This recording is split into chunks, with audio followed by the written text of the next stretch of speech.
E aí galera, tranquilo, na boa?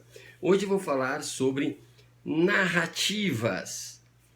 E o que significa narrativas no contexto do que eu quero comentar com vocês? Narrativa, no sentido político, são aquelas versões que ocorrem sobre determinados fatos que querem reorganizá-los para que acreditemos que foi desta ou daquela forma. Um exemplo pode ser aquele comício onde é fato, é verdadeiro, que lá aconteceram falas de determinado político e que compareceram muitas pessoas. Entretanto, há quem nos diga que foi um mega evento com milhões de pessoas, tragam fotos comprovando, né, este fenômeno de tantas pessoas, né, querendo com isso organizar aqueles fatos para que passemos a acreditar que realmente o político que ali falava era muito importante e arregimentou muitas pessoas. Por outro lado, vêm outras pessoas e nos narram diferente, né? Mostram fotos nos dizendo que nem foi tão grande assim.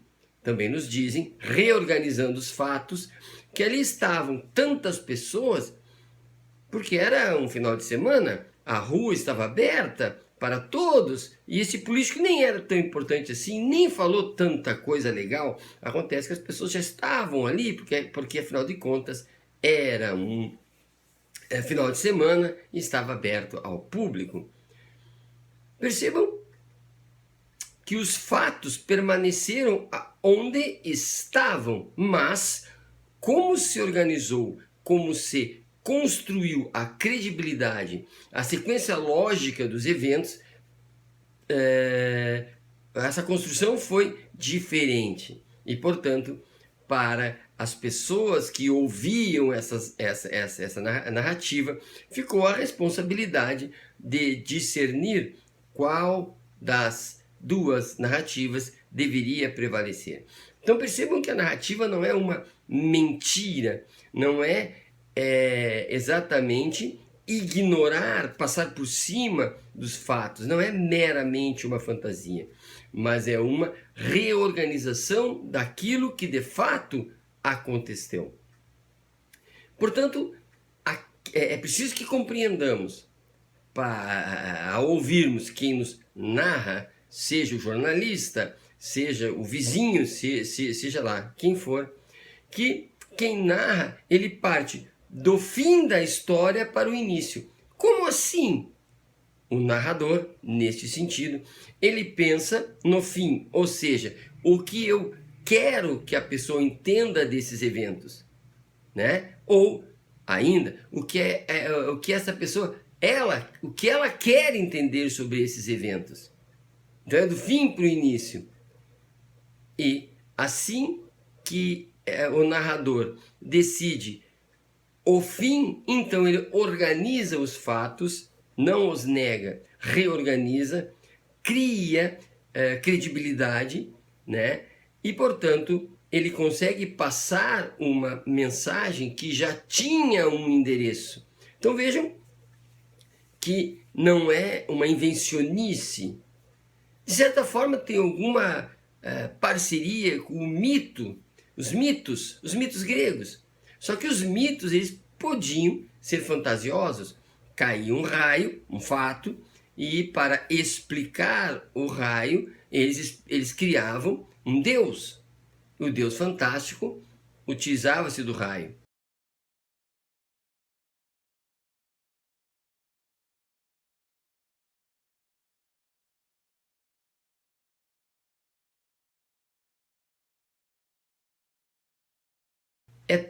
Por que a narrativa tem tanto sucesso assim? Né? Porque as pessoas que querem que as narrativas se sobreponham aos fatos, eles primeiro nos cria uma narrativa primordial, a narrativa fundamental, aquela que dá alicerce para as demais narrativas. E qual é essa? Os institutos de pesquisa mentem. Os jornalistas mentem. A verdade é uma ilusão. Todos os meios de comunicação, todos os meios de informação estão poluídos, né? Estão poluídos, eles não trazem mais a verdade. Ora, no ambiente em que toda a credibilidade é retirada, no ambiente onde tudo é falacioso, tudo é perigoso, nada é verdadeiro. O que acontece? As narrativas proliferam. Então, dessa narrativa primordial que diz que tudo é mentiroso, né? Surge a outra que diz, olha, determinadas pessoas têm a verdade, determinadas pessoas têm credibilidade, determinadas pessoas podem narrar o que aconteceu e narrarão com veracidade, com verdade. E, portanto, acaba-se dando mais atenção a determinadas construções sobre a realidade que outras.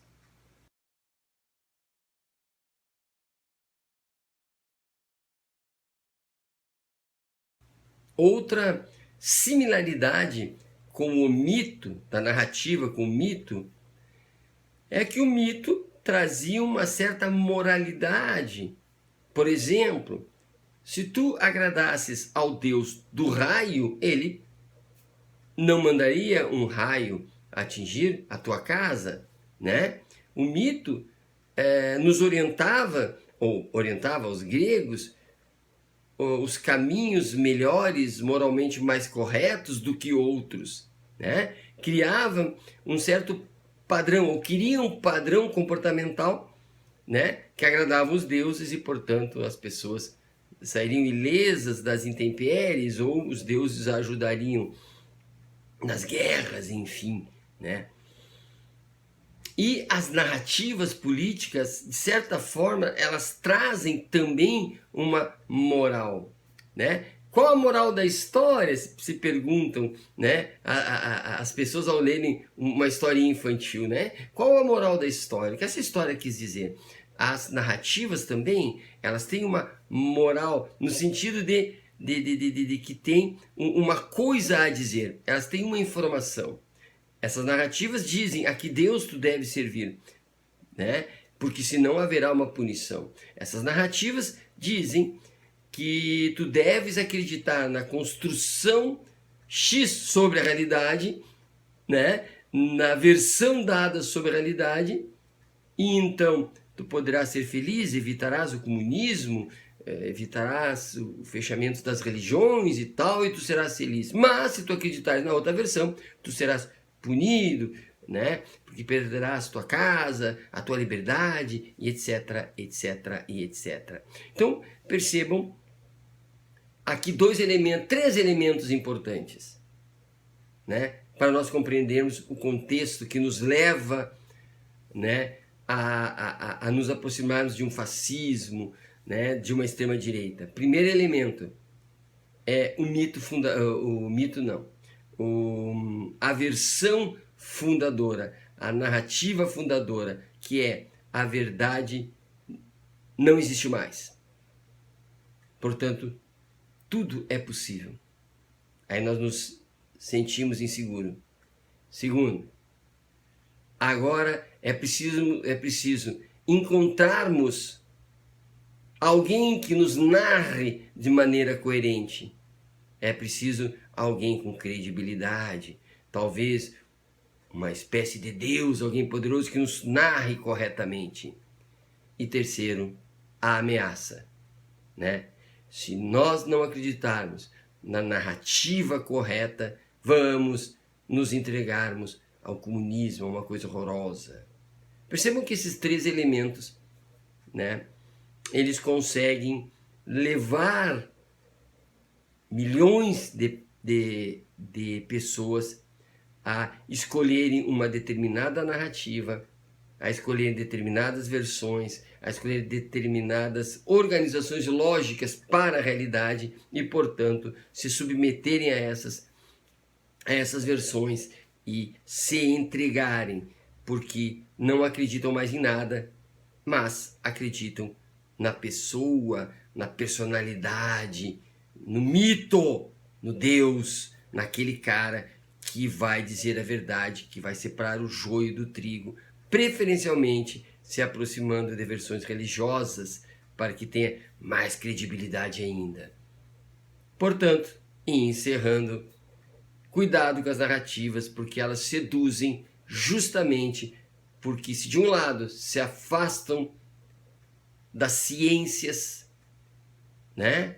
Se de um lado elas se afastam do jornalismo, do bom jornalismo, por outro lado elas mantêm os fatos. Elas mantêm, só contam o que querem sobre eles, de maneira que nós acreditemos. Fica a dica e até a próxima.